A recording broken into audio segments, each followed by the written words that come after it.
Hello, I'm Andrew Chu, Research and Policy Analyst at the Institute. In this video, we'll be talking about economic recovery and reinvention as Northeastern Pennsylvania emerges from the COVID-19 pandemic. Big questions remain.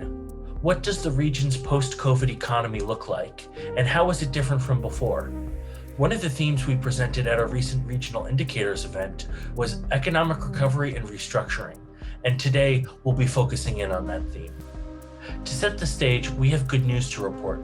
COVID-19 cases have remained low, as nearly 60% of Pennsylvanians have received at least one dose of a COVID-19 vaccine. This has set the stage for a summer of economic recovery and getting back to normal, or at least a new normal. Most recently, we've seen noticeable decreases in the unemployment rate. Regional unemployment peaked in April 2020 at nearly 18% in the region. But by April 2021, unemployment stands at just over 7% in the region, only about 1 point higher than before the pandemic began. This is a sign of businesses reopening and brisk hiring. We also saw significant growth in wages through 2020, despite the pandemic, including an increase of over 5% from the third quarter of 2019 to the third quarter of 2020. We wouldn't normally expect to see this kind of wage growth during and immediately after a recession.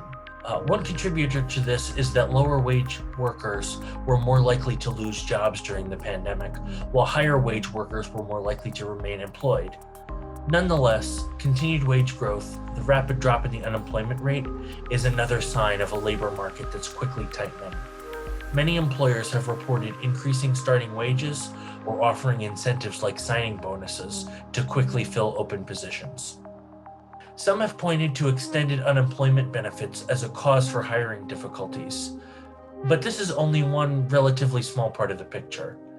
The number of workers participating in the labor force in the region declined by only 2.9% during the pandemic, while the total employment, the number of jobs, dropped by 6.5%. The labor market conditions we're currently seeing is the result of several factors.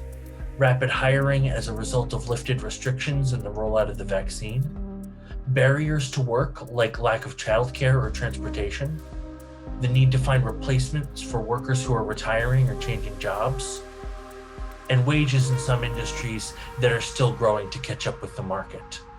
The end result is an economy that's a job seekers market. In this labor market, it's important that the region remains competitive in talent development, retention, and attraction. There are many facets of this issue, including working to retain local graduates. Just over half of polled college students in the region stated they were not very likely or not at all likely to seek employment in Northeastern Pennsylvania after graduation. Potential factors that would make these students more likely to stay in the region are high-paying jobs, availability of jobs in their desired field, and affordable housing. The pandemic has also fundamentally changed how we work. More workers than ever worked remotely during the pandemic, though higher income workers were more likely to be able to do so than lower income workers. Many people also moved out of large, expensive metro areas in favor of smaller and more affordable cities. The big questions we can't yet answer are which shifts in where and how we live and work will stay in place, and which will revert back to how we did things before. While some employers have moved to bring employees back into in-person work as quickly as possible, others have opted for permanent hybrid or remote work arrangements. While we don't yet know how many workers will keep working remotely long-term, even small shifts will have implications on the commercial real estate market. As we found in this year's Jobs, Economy, and Economic Development Task Force report, our urban downtowns and business parks could see changes in demand for how much and what kind of office space employers are looking for, and any reductions in daily commuting will have impacts on all kinds of businesses, gas stations, convenience stores, restaurants, and coffee shops, to name a few. There are also transportation implications of remote work. We saw a significant decline in vehicle traffic during the pandemic. This is important because while the costs to maintain our transportation infrastructure are mostly fixed, this work is largely funded with gasoline taxes. Even if we do see gasoline tax revenues fully rebound in the long term, projected growth in alternative fuel vehicles means that there needs to be policy action to create sustainable funding for transportation infrastructure, including roads, bridges, and public transportation. During the pandemic, the Scranton-Wilkes-Barre-Hazleton housing market saw big price increases, indicating we're on the receiving end of the population reshuffle from larger cities. Home values, as measured by Zillow's Home Value Index, increased by over 13% from March 2020 to March 2021, faster than the statewide or nationwide rate, despite slower than average home value growth in the previous 5 years. Similar trends were seen with home rental prices in the region.